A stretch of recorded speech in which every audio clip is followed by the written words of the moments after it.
வைகுண்ட ஏகாதசி பகல்பத்து திருவிழாவில் ஸ்ரீரங்கத்தில் நம்பெருமாள் மோகினி அலங்காரத்தில் எழுந்தருளி அருள் பாலித்தார்.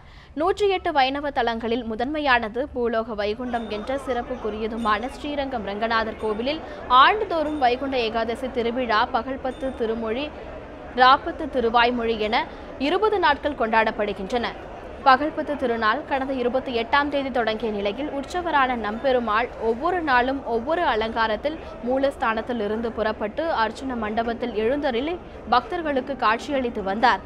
பகல்பத்தின் கடைசி நாளான இன்று அர்ச்சகர்களிடம் இருந்து தேவர்களை காக்க பெருமாள் எடுத்த மோகினி அலங்காரத்தில் நம்பெருமாள் காட்சியளித்தார்.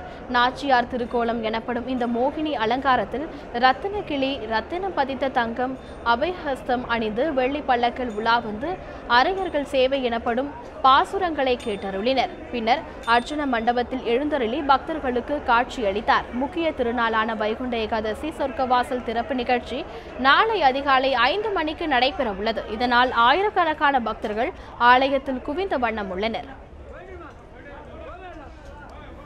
பூலோக வைகுண்டம் ஸ்ரீரங்கத்தில் இன்று பகல்பத்து 9ஆம் திருநாள், கடைசி பகல்பத்து.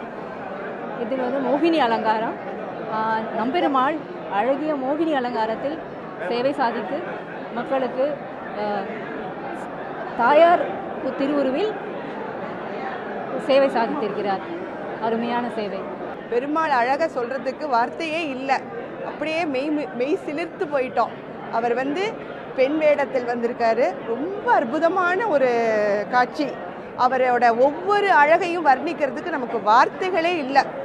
பார்க்கடலை கடையும் போது அமுது உருவாகும் போது அதை அசுரர்களுக்கு அதை கொடுக்காமல் அதை தேவர்களுக்கு வழங்குறதுக்காக நம்பெருமாள் மோகினி அவதாரம் எடுத்தார். மோகினி அவதாரம் எடுத்தது அந்த அமுதத்தை தேவர்களுக்கு அவர் வழங்குவதாக சொல்லப்படுகிறது. அதன் முக்கியமே மோகினி அலங்காரம்.